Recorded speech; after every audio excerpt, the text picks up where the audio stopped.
નમસ્કાર મિત્રો, કેમ છો બધા મજામાં? આઈ હોપ બધા મજામાં હશો. તો આજે આપણે ખાખરા અને શક્કરપારા ઘરે બનાવવાના છીએ. તો ખાખરા અને શક્કરપારા વણીને કટકા કરીને તૈયાર કરી નાખ્યા છે. હવે આપણે તળવાના છે. જો શક્કરપારાના મસ્ત મજાના કટકા તૈયાર કર્યા છે અને છૂટા છૂટા પાથરી દીધા છે. તો મિત્રો તેલ ગરમ કરવા આપણે મૂકી દીધું છે. ગરમ થઈ જાય એટલે આપણે શક્કરપારા અને ખાખરાને તળવાના શરૂ કરી દેવાના છે. શક્કરપારા મિત્રો તમે તેલમાં પણ બનાવી શકો અને ઘીમાં પણ બનાવી શકો. આપણે તેલનો ઉપયોગ કર્યો છે, તમે ઘીનો પણ ઉપયોગ કરી શકો, બંનેમાં બની શકે. તો હવે આપણે ટ્રાય મારી જોઈએ તેલ આવી ગયું છે કે નહીં.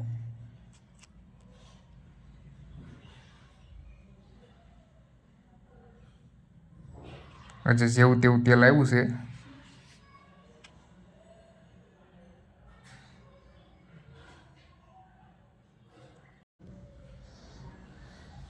સાથોસાથ આપણે મિત્રો ભૂંગળા પણ તળવાના છે. જો મસ્ત મજાના ભૂંગળા ફૂલીને તૈયાર.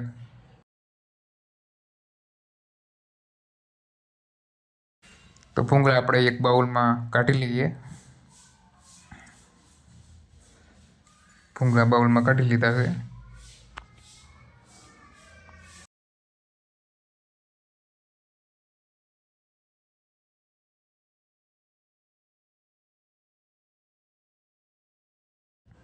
તો મિત્રો હવે આપણે શક્કરપારા તેલમાં તળવા નાખવાના છે.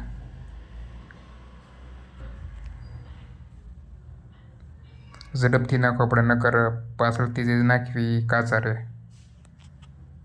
તો શક્કરપારાનું તેલ આવી ગયું છે, તળવા મૂકી દીધા છે.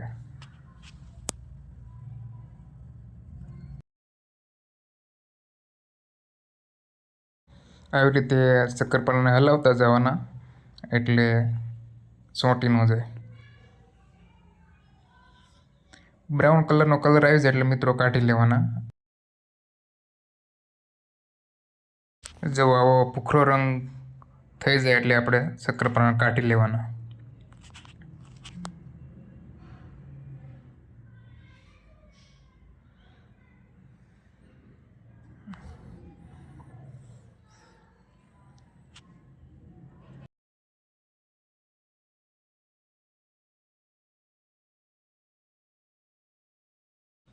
તો મિત્રો શક્કરપારા બધા તળાઈ ગયા છે અને તૈયાર થઈ ગયા છે. અને હવે ખાખરાનો વારો. ખાખરા તળવાનું શરૂ કરીએ.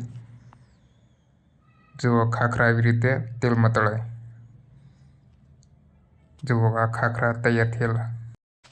તો મિત્રો આવી રીતે તમે ખાખરા અને શક્કરપારા ઘરે બેઠા તૈયાર કરી શકો.